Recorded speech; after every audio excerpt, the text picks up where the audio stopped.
I was staring right at my neighbor's chest, and she was looking straight back at me. That is how the worst moment of my life started. My name is Ryan Carter. I am a graphic designer, which sounds cooler than it is. Most days I sit in a small apartment in Harbor Bay and make logos and websites for people who say things like, "I love it, but can you change everything?"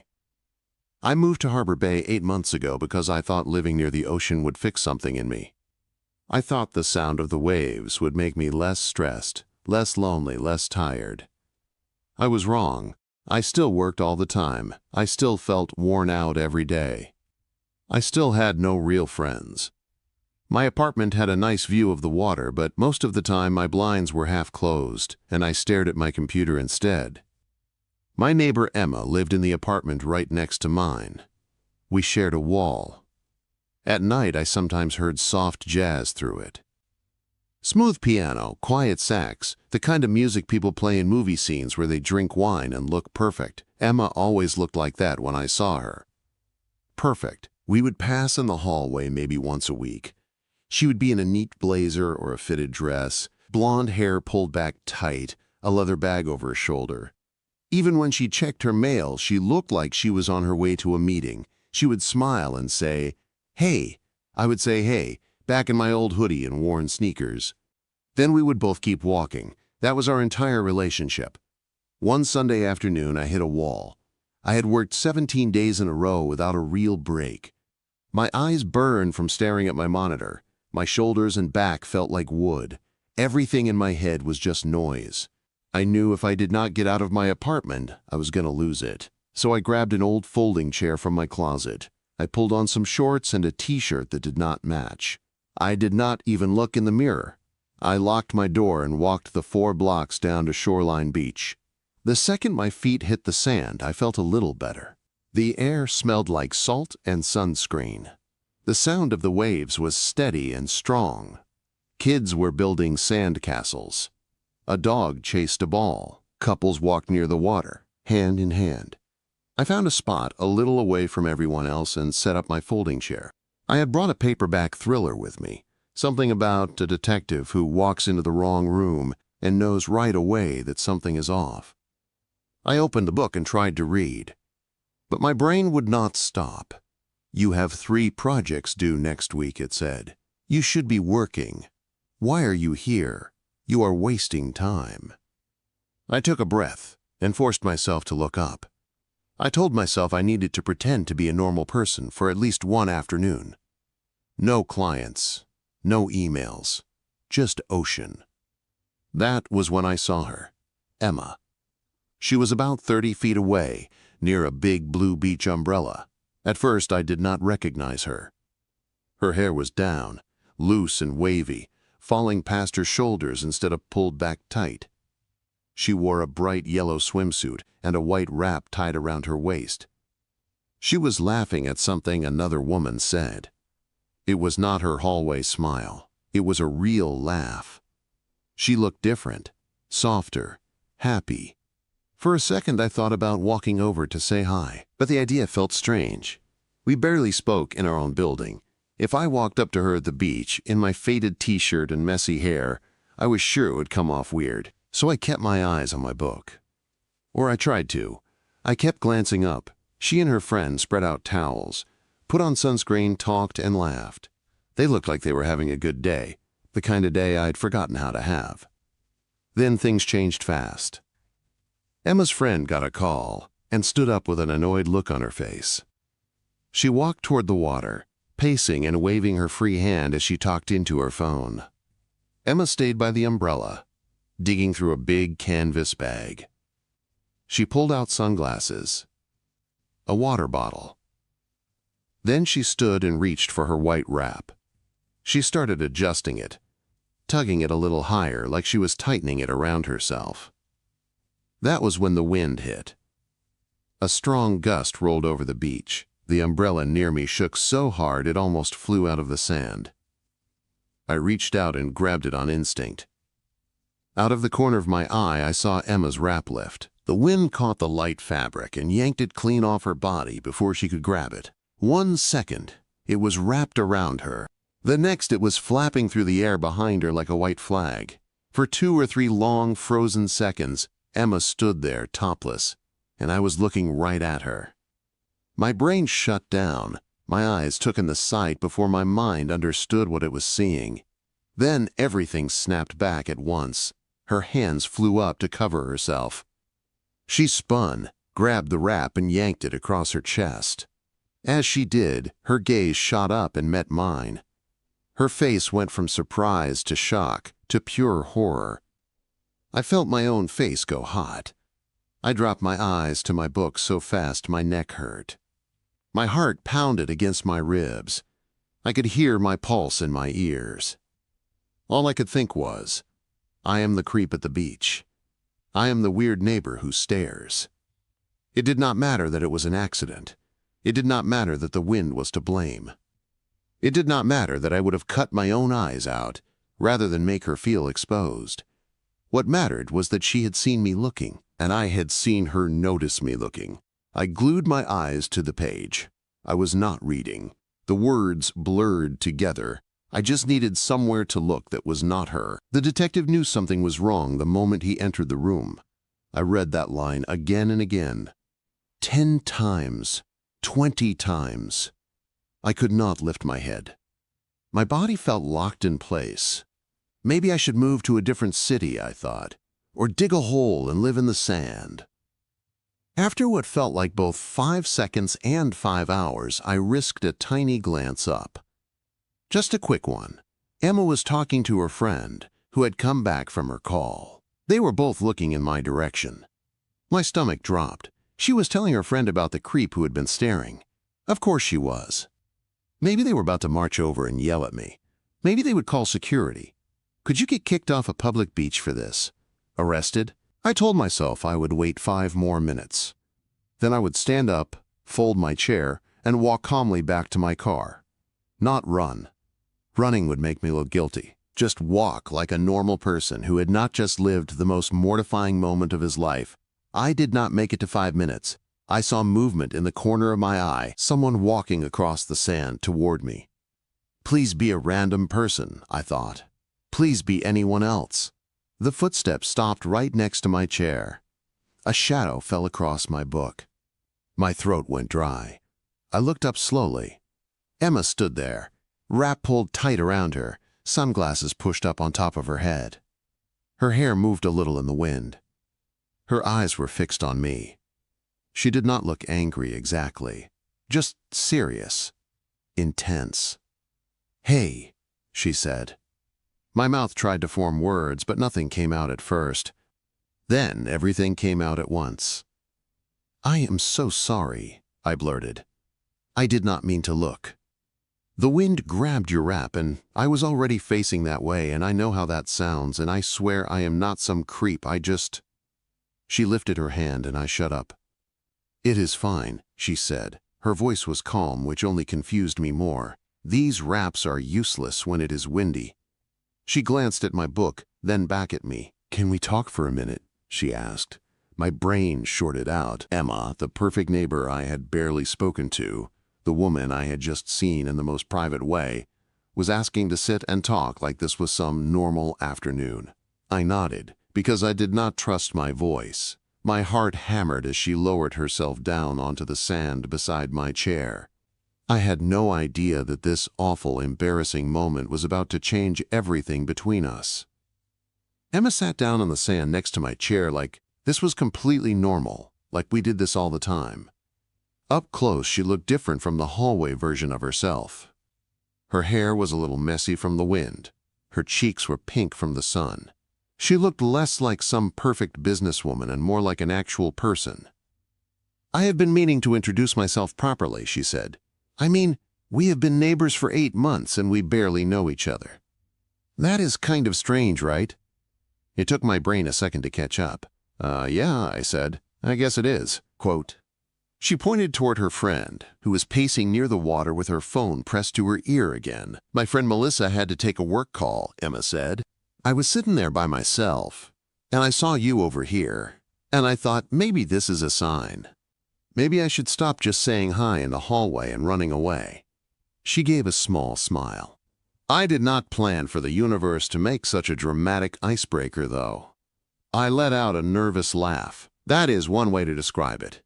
She tilted her head, studying my face for a second. "Look," she said, "the wind caught my wrap. It happens. I am not here to make this more awkward than it has to be. You reacted like a decent person. You looked away. So let's just call it bad timing and move on. Deal." "Deal," I said fast. My shoulders dropped a little, like someone had taken a weight off them. "Okay," she said. "Then let me start over. I am Emma." "I know," I said, then felt stupid. "I mean, I have seen your mail by the boxes." She laughed.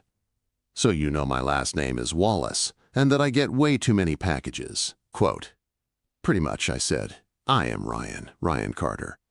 "I know," she said. "I can hear you typing through the wall at midnight. I figured only a freelancer would be working that late." I blinked. "You can hear that?" "Sometimes," she said. "Not in a bad way. Just in a wow, this guy never stops working kind of way." "Graphic design," I said, answering the question she had not asked yet. "Websites, logos, all the usual stuff. Clients send changes at 11 at night and expect them done by morning. Freelance life." She nodded like that made sense. "I am a marketing strategist," she said. "I work remote too. I moved here from Boston thinking I would slow down, but I just ended up being stressed with a better view." "That is exactly how I feel," I said. "I moved from Seattle. I thought the ocean would fix my life. Turns out I am just burned out near water instead of burned out near rain." Emma smiled, and this time it reached her eyes. "So we are both tired workaholics with ocean views we never enjoy," she said. "Good to know." We started talking. It felt strange at first, like trying on a shirt you are not sure will fit. But then it got easier. She asked about my favorite projects. I told her about a logo I did for a small bookstore that actually loved my work. She told me about a client who wanted her to triple their sales in 2 weeks, with no budget. "They do not even have a real product yet," she said. "Just an idea. They want me to sell the idea of their idea." "That is insane," I said. "Welcome to my job," she replied. I told her about the client who asked for 73 revisions on a simple design. 73? She said. "That is not a client, that is a hostage situation." We both laughed, and it surprised me how good it felt to laugh like that with someone. The whole time, part of my brain kept whispering, "You saw her. She knows you saw her." But Emma never brought it up again. She sat there with her wrap snug around her, shoulders relaxed, like we were just two neighbors catching up after years of not talking.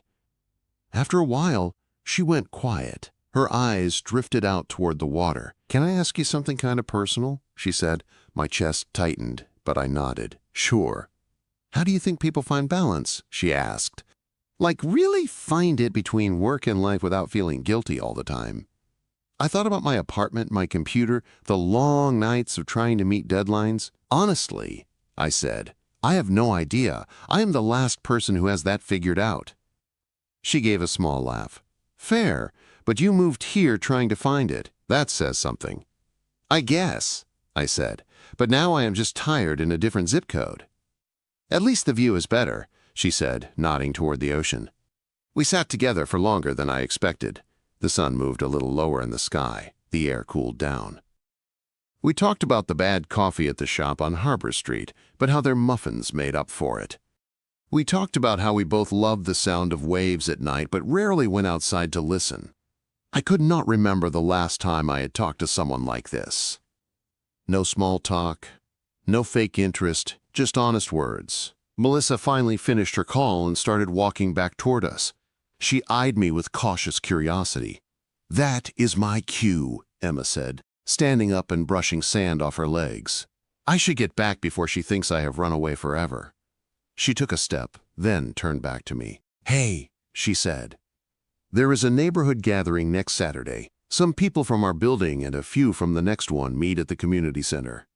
I usually make an excuse and stay home, but this time I am thinking of going." She paused. "You should come too," she added. "I can text you the details. That is, if you want to go and not just hide behind your computer." My heart jumped a little. "I would like that," I said. "But how are you going to text me?" She smiled and pulled her phone out of her bag. "Give me your number, Carter." I live next door, not in another universe. We exchanged phones and entered our numbers. She saved mine as Ryan next door. I saved hers as Emma Wall.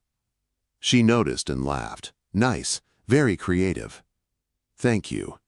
"I am a professional," I said with a slight bow. She shook her head, still smiling, then walked back to Melissa.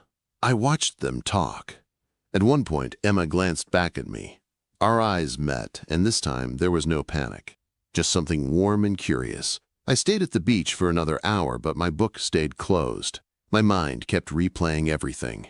The wind, the panic, the walk across the sand. The way Emma had sat down next to me on purpose and turned a disaster into a real conversation. The most mortifying moment of my life had somehow shifted into something else.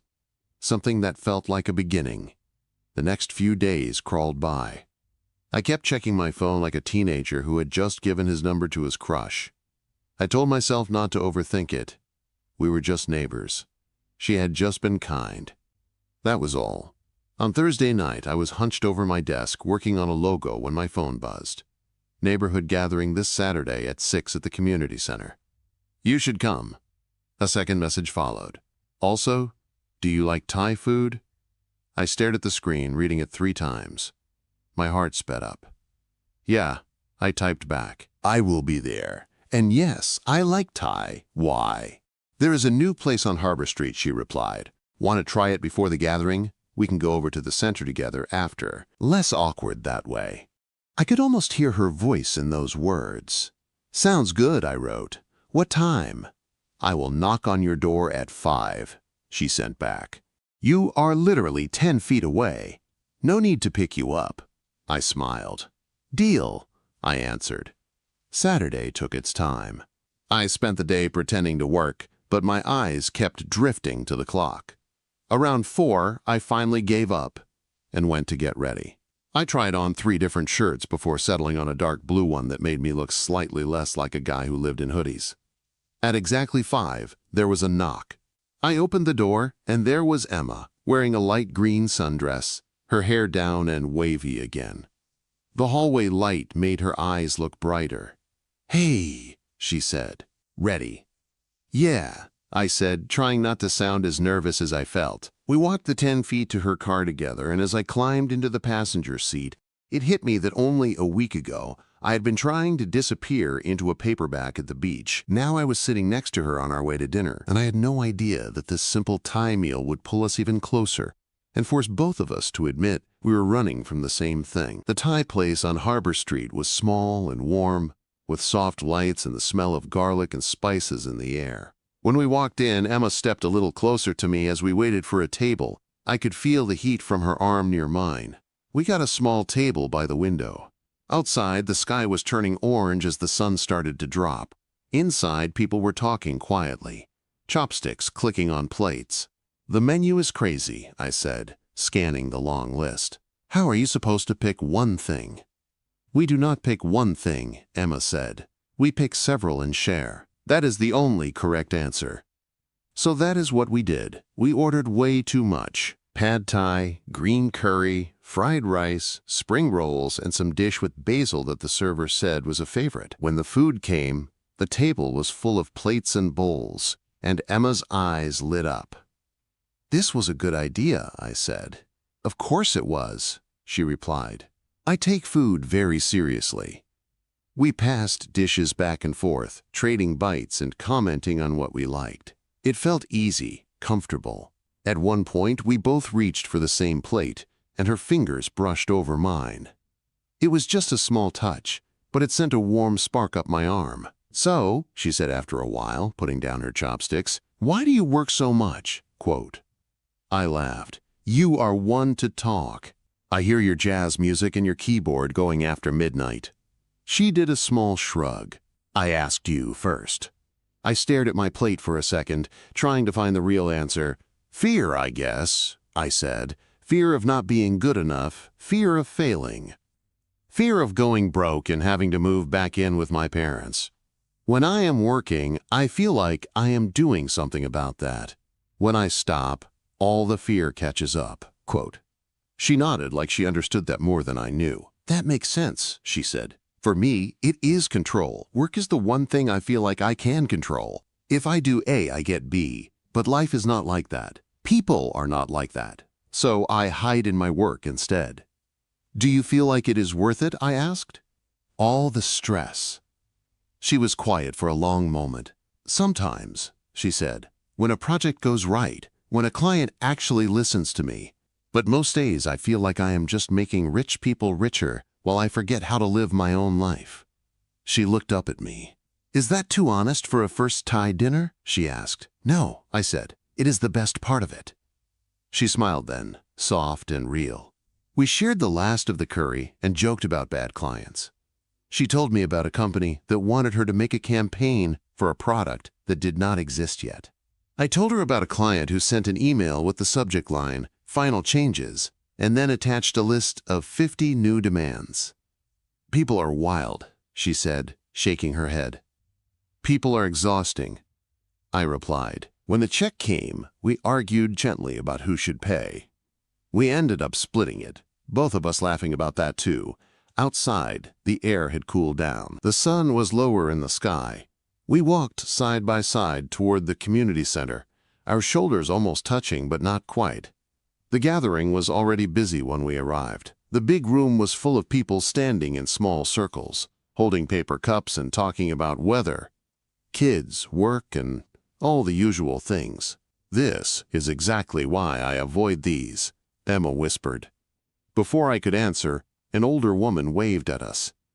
Emma, dear, she called. Is this your friend? Yes, Mrs. Chun, Emma said. This is Ryan. He lives next door. I shook hands and got pulled into a fast stream of small talk. Mrs. Chun talked about her daughter who lived in Seattle.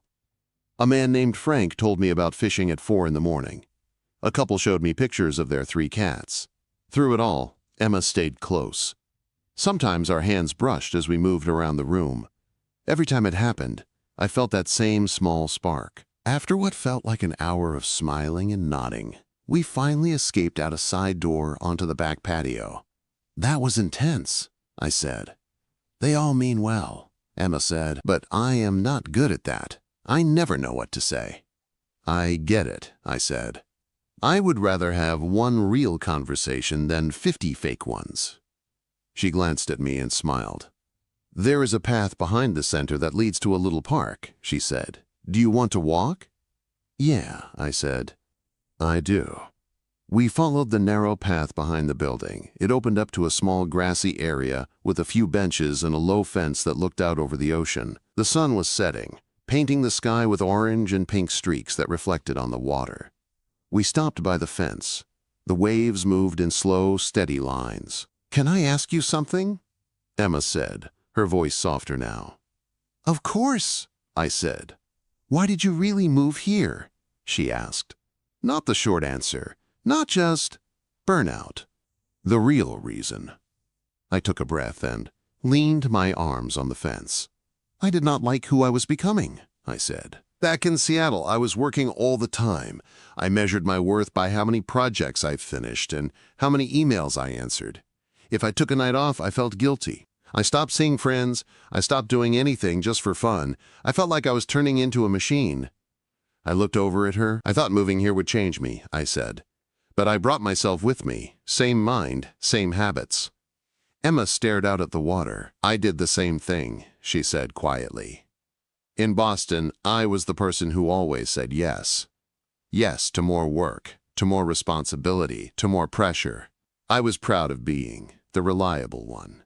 Then one day I woke up and realized I did not know what I liked anymore. I only knew what other people wanted from me. She let out a slow breath. So I moved here. New town, new coast, same old problem. I said yes to all the work again. I sat alone in my beautiful little apartment and told myself I was too tired to go out. I told myself I would make friends later. She turned to face me fully. Then I saw you in the hallway, she said. You in your hoodie, looking half awake, and I thought, that guy looks like how I feel. I laughed softly. That is probably accurate. We are both running, she said, just in different directions. "So what do we do?" I asked. "I do not know," she answered. "But maybe we stop trying to figure it out alone." A quiet fell between us, the good kind. The sky kept changing colors. A couple walked past with a stroller. Somewhere behind us we could hear the faint noise of people still talking inside the center. "There is this fundraiser next Saturday night," Emma said after a while. "For an ocean conservation group. It is at the old boathouse on the pier. I bought a ticket months ago and planned on not going." "Why?" I asked. "Because I did not want to go alone," she said. "I told myself I would meet people, but I did not try."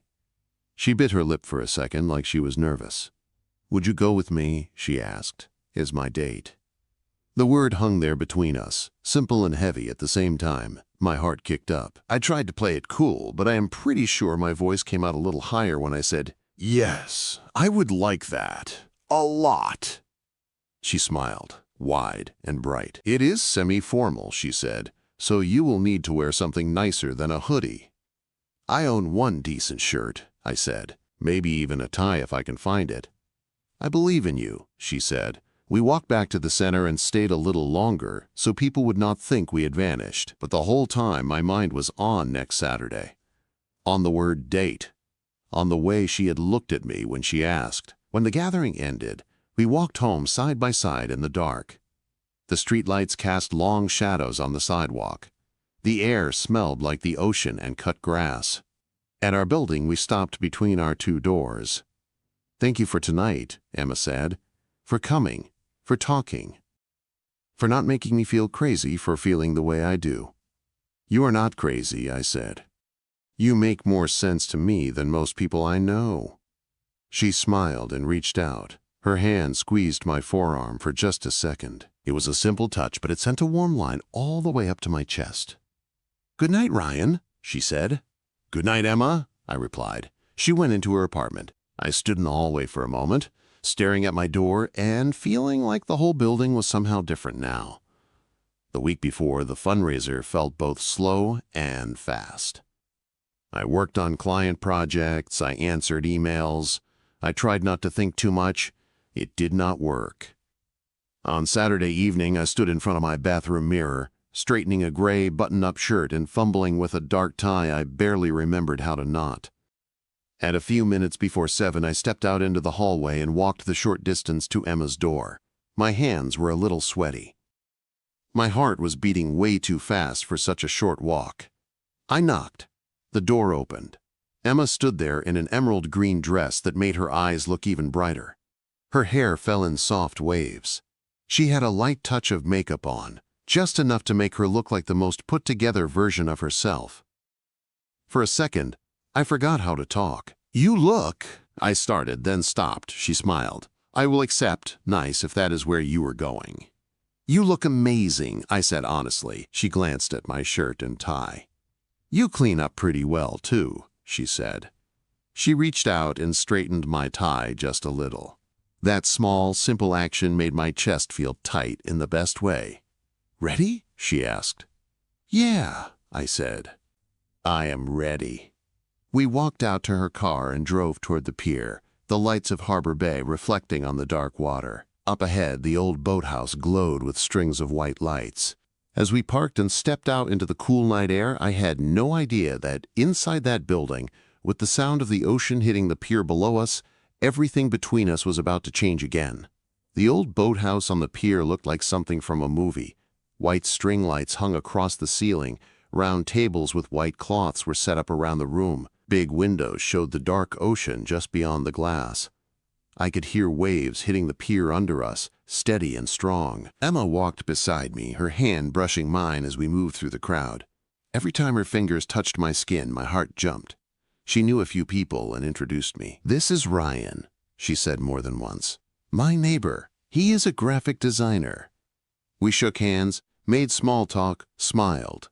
It was easier here than it had been at the community center. Maybe it was the music, or the soft lights, or the way Emma kept staying close. After a while, a small band started playing. People moved toward the open space in the middle of the room. "Want to dance?" Emma asked. "I am terrible at dancing," I warned her. "Good thing I am not grading you," she said. She held out her hand. I took it. On the dance floor, I was stiff at first. I worried about where to put my hands and how not to step on her feet. Emma laughed quietly and slid closer, placing one hand on my shoulder and the other in my hand. "Just sway," she said. "That is all we have to do." So we did. Her head rested lightly against my shoulder. The music flowed around us. The rest of the room faded. I could feel her breath against my neck. My chest felt tight and full at the same time. "I am really glad you are here with me," she said softly. "There is nowhere else I would want to be," I answered, and I meant every word. We danced for a few songs, moving slowly, talking in bits and pieces. She told me about a summer job she had in college, working at an ice cream shop. I told her about the time a client paid me in cash that smelled like perfume for some reason. Eventually, Emma pulled back a little. "I need some air," she said. "Do you want to go outside for a minute?" "Yeah," I said. "I do." We walked through a side door onto the wooden deck that wrapped around the boathouse. Out here it was quieter. The night air was cool against my warm face. The ocean stretched out below us, dark and endless, the waves glowing faintly where the pier lights hit the foam. Emma leaned on the railing, looking out at the water. "It is beautiful," she said. "Yeah," I said, but I was looking at her. After a moment, she turned toward me. "Can I tell you something?" she asked. "Anything," I said. "That day at the beach," she started, then paused. "When the wind grabbed my wrap and you saw me, I was so embarrassed I wanted to disappear." My stomach sank. I opened my mouth to apologize again, but she shook her head. "Let me finish," she said. I closed my mouth. "I was not just embarrassed because you looked," she said. "I was embarrassed because part of me wanted to be noticed. Not like that, not in that way. But I had felt invisible for so long. To clients, to coworkers, sometimes even to myself." She held my gaze. "I had been watching you too, you know," she added, "in the hallway, carrying grocery bags. Unlocking your door in that same old hoodie. You always looked tired, in the same way I felt. I kept thinking I should say more than hi. Sigh, ask how you are. But I never did. I just hid in my own head." She took a slow breath. "When that happened at the beach, it forced us to stop pretending we were strangers," she said. "It was awful and awkward, but it also pushed me to walk over to you, to actually talk, and I am weirdly grateful for that." My chest loosened. "It did not sound crazy," I said quietly, "because I have been wanting to talk to you too. I just thought you were too put together to ever look twice at someone like me." She huffed out a soft laugh. "I am not nearly as put together as I look," she said. "You know that now." I took a small step closer. My hand moved on its own, reaching up to tuck a loose strand of hair behind her ear. "Emma," I said, "I know we have only really known each other for a few weeks, but being with you feels different. You are the first person in a long time who makes me feel like I do not have to pretend everything is fine when it is not." Her eyes shone in the dim light. "You have become the best part of my day," I added. "Every day." Her voice was quiet when she answered. "You have become that for me too," she said, "and it scares me. I do not want to mess this up. I do not want to fall back into old habits and push you away when I get stressed." "Then let's not," I said. I swallowed and forced myself to say the thing I always avoided saying. "Let's promise to be honest. If we are scared, we say it. If we are tired, we say it. If work starts taking over again, we call each other out. We do not shut down. We talk." Emma nodded slowly. "I can try to do that," she said. "I want to do that." There was a beat of silence. The waves hit the supports under the deck. Somewhere inside, people clapped at the end of a song. I took a breath. "Can I kiss you?" I asked. She smiled, small and bright. "Yes," she said. So I did.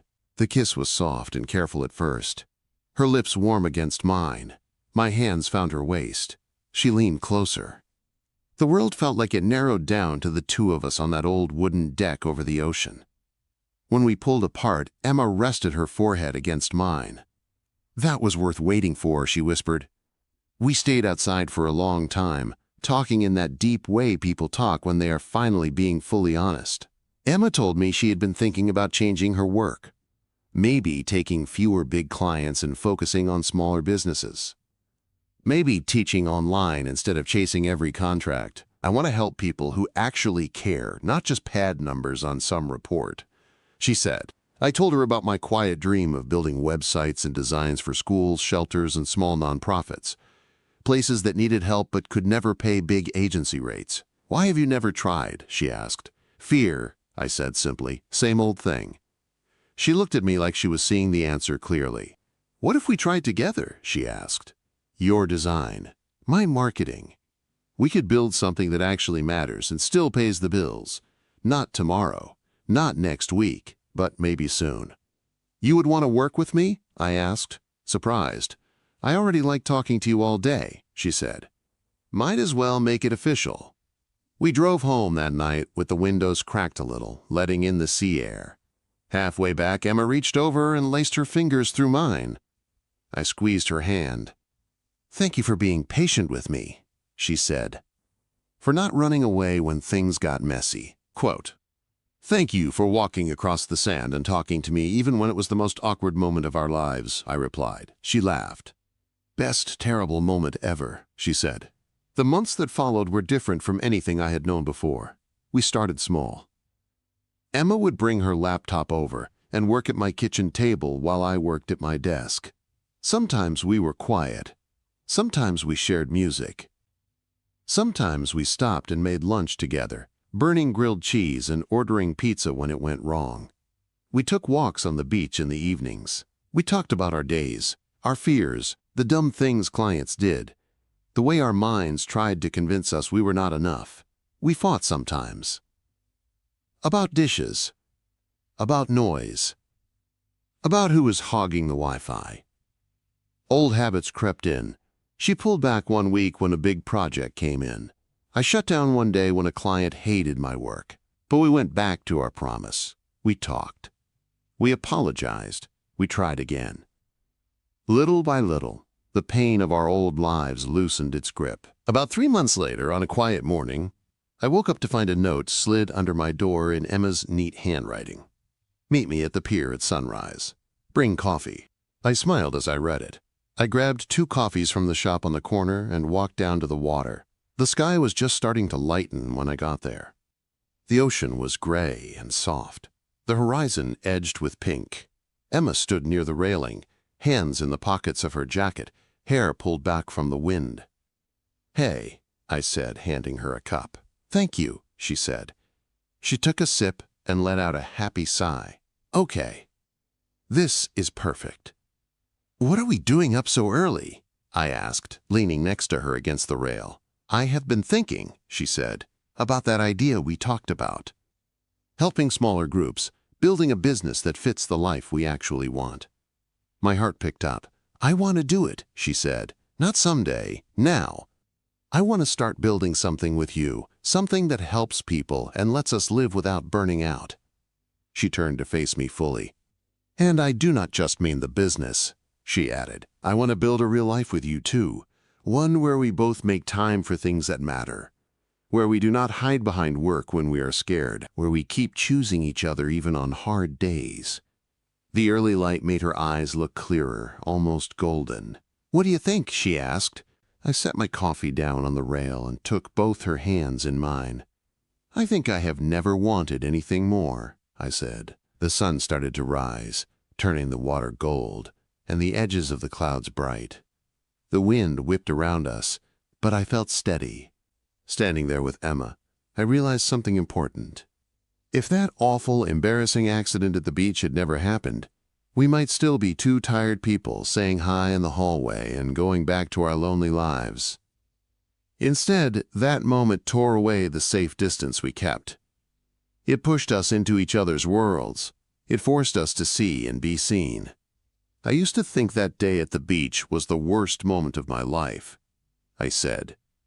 Emma smiled. Now?